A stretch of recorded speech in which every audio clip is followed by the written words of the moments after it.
Hey, I'm Stay Isabella. with me, please stay My with brother was me. bleeding out on a Don't cold leave me, I warehouse can't lose floor, you. and the only man who could save him demanded my body in return. I said yes. I sold myself to a mafia doctor, and I had no idea I was signing away my life, my heart, everything. My name is Isabella Rossi, 23, Brooklyn girl who waitressed double shifts at a greasy dinner just to keep the lights on. The kind of place where the floor sticks to your shoes and the tips barely cover rent. Every night I'd come home to our tiny one-bedroom apartment, count the bills, and wonder how long I could keep pretending everything was okay. My Please, little Tommy, don't brother walk away from Tommy, us. I can't stay 19, here, Isabella. reckless, Just let me always go. chasing one last big score. He dropped out of high school, started running errands for the Valentino crime family. At first, it was just envelopes and packages. Then it turned into something bigger. I begged him to stop. I screamed, I cried, I threatened to call our nonna Stop back in laughing, Tommy. Sicily. This isn't a But joke. I Tommy can't just do this laughed and said, anymore. Bella, Relax, we'll one be more fine. You're deal being and we're dramatic. out. Trust me. That night, my phone lit up at 3:07 a.m. His voice was barely a whisper, wet with pain. Bella, I've been shot. Warehouse on 138th, Bronx. Don't call cops. They'll finish me. I didn't even put shoes on. I grabbed my keys and drove through pouring rain like a madwoman, wipers slashing, heart in my throat. When I finally found the warehouse, it was pitch black except for one swinging bulb. The smell hit me first: blood, rust, and pure terror. Tommy was slumped against crates, hoodie soaked black, blood pooling under him like a dark lake. His eyes fluttered open just enough to whisper, I'm sorry, Bella. I fucked up bad. He owed the Valentino family 200 grand, tried to run. They made an example of him. A normal Stay with me, hospital, Tommy. Look instant at death me. sentence. Cops would show up, You're gonna be then the okay. mob would finish the job before he even woke up. That was the moment I should have called the police anyway, but I didn't. I dragged him into my beat up Honda, his blood soaking the passenger seat, and sped to the one place no normal person ever enters: the Black Clinic. Hidden behind an old meatpacking plant in Hell's Kitchen, no signs, no records. Only the ones with blood on their hands get in. Two guards in black suits stepped out of the shadows. One look at Tommy and they didn't ask questions. They just loaded him onto a stretcher and wheeled him away. I was left standing in the We're losing it. blinding Watch it white their way. hallway, heart slamming against my ribs, the Walk smell of away. Keep moving. antiseptic mixing with the copper of my brother's blood. Then the double doors at the end slammed open. Dr. Luca Valentino, 32, head surgeon for the most dangerous crime family on the East Coast. They called him the Reaper, the man who could drag you back from death or push you over the edge with a single scalpel. 6'3" of pure muscle, wrapped in black scrubs, sleeves rolled up, tattoos crawling up his forearms, snarling wolves, blood-red roses, skulls with knives through them. Sharp jaw clenched like he was already annoyed I existed. Ice gray eyes that looked straight through your soul and decided whether you lived or died. He stopped inches from me, towering over me, and looked down like I was something he'd scrape off his shoe. Miss Rossi, that low, velvet voice sliced through the silence. Your brother has 20 minutes left. I can save him. I've done it 100 times. But the price is steep.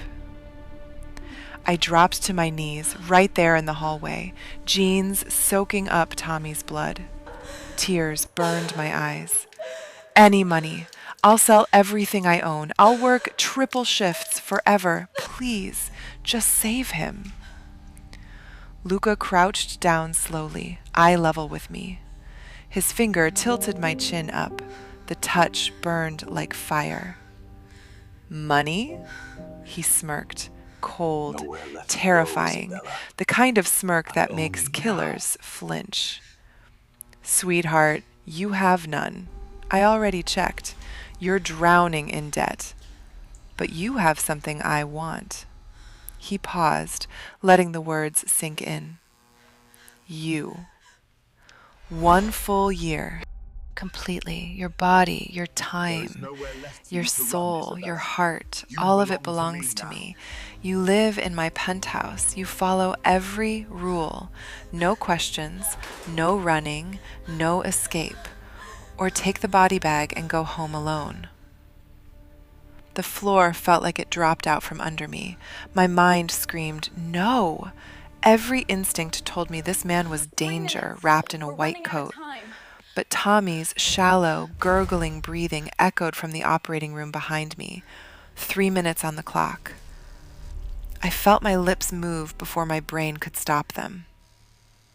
Yes. I sold myself to the devil right there in that sterile hallway. And that's when everything went wrong. They rushed Tommy into surgery. Luca didn't waste another second. He grabbed my arm, firm but not painful, and dragged me straight out to his matte black Mercedes waiting at the curb.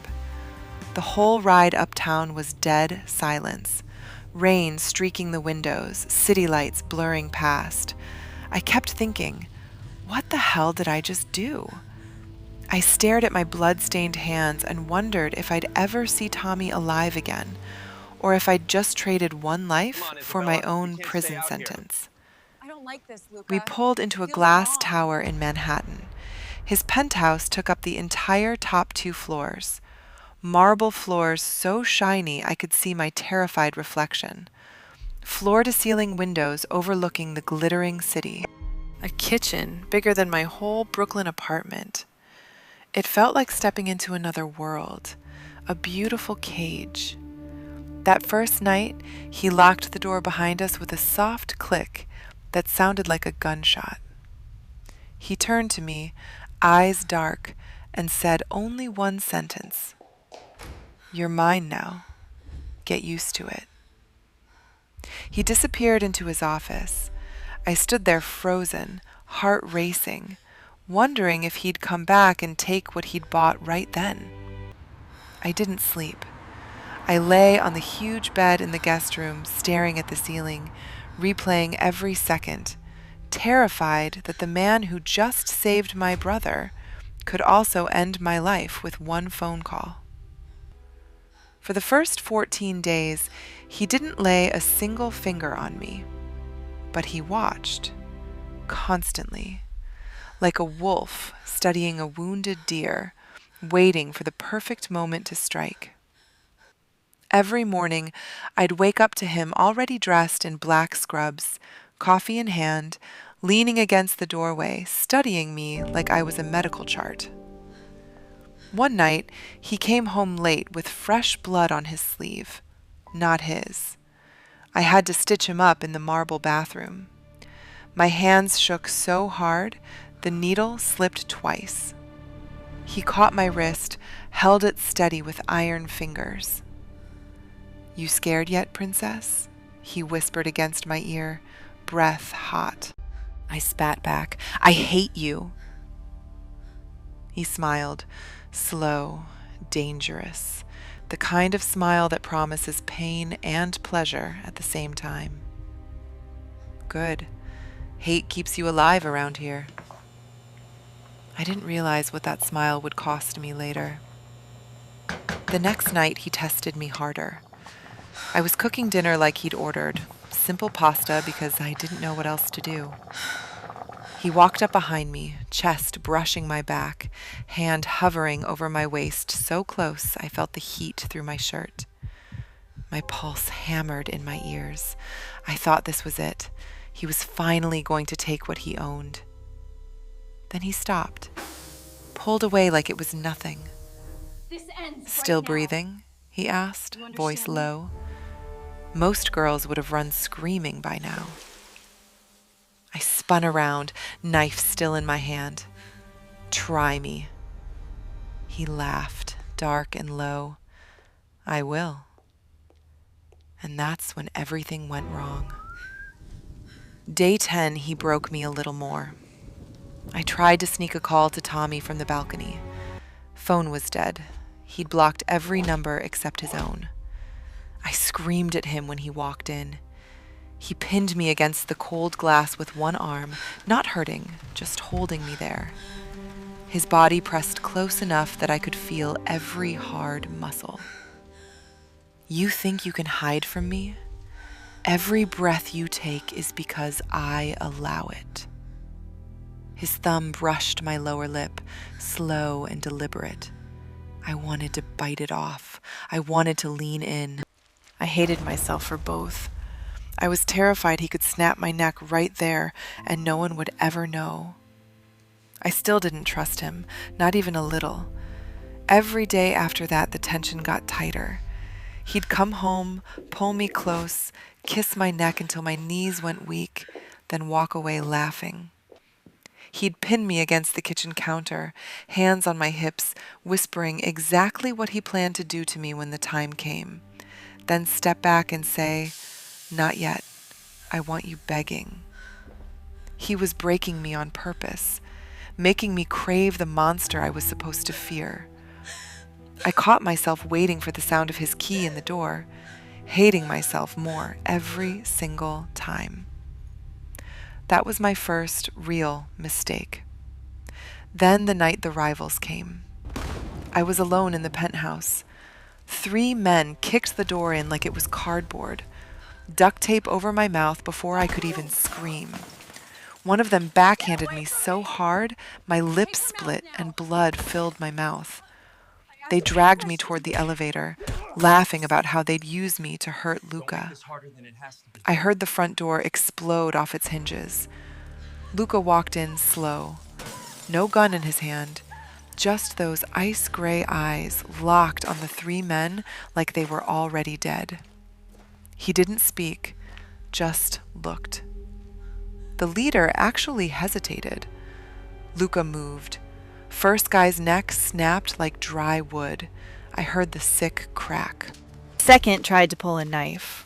Luca caught the wrist, twisted until bone shattered, then slammed the man's head into the marble floor. Third ran for the window. Luca caught him by the throat, lifted him clean off the ground, pressed him against the glass until it cracked under the pressure. Touch her again, and I'll make sure you die screaming for hours. He dropped the body like trash, turned to me. I was shaking, bleeding, tears mixing with blood on my face. He pulled me hard against his chest, his shirt already soaked in their blood, and crushed me there, like I was the only thing left in his world. "You're mine," he growled into my hair, voice raw. "Not because of the debt anymore. Because I fucking decided." Stay with me, Isabella. He kissed me then, hard, starving, all teeth and tongue and pure possession. My knees buckled completely. He caught me, pressed me back against the wall, hands sliding under my shirt, body pinning me so I could feel exactly how much he wanted me. My mind was screaming no, but my body was screaming yes. But he stopped, pulled back just enough to look me dead in the eyes, breathing hard. "Not tonight," he said, voice rough and strained. "You're still shaking from fear. When I finally take you, I want you begging for it, not because you're terrified of dying." He carried me to the couch, gently cleaned the blood from my lip, wrapped me in a blanket, and left me there alone with my racing heart and burning skin. I didn't sleep that night. I lay there replaying every second, hating how badly I wanted him anyway. The tension built like a storm every single day after that. He'd come home from whatever bloody business the family had him doing, pull me into his lap on the couch, trace his fingers along my collarbone until I was trembling, then stand up and walk away.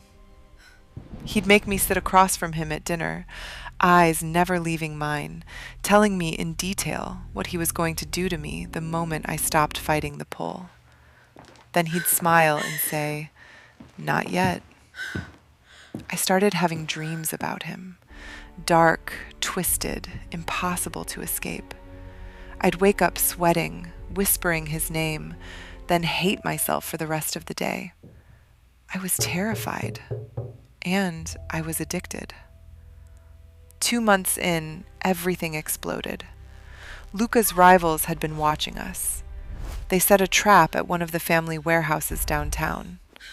I wasn't supposed to go anywhere near it, but I snuck out with a bag of food for him. Stupid, desperate. I just needed to see him. Bullets started flying the second I stepped inside. The shot that was meant for Luca ripped through my side instead. I hit the concrete hard, blood pouring out between my fingers. The world spun and went fuzzy. All I could think was, this is it.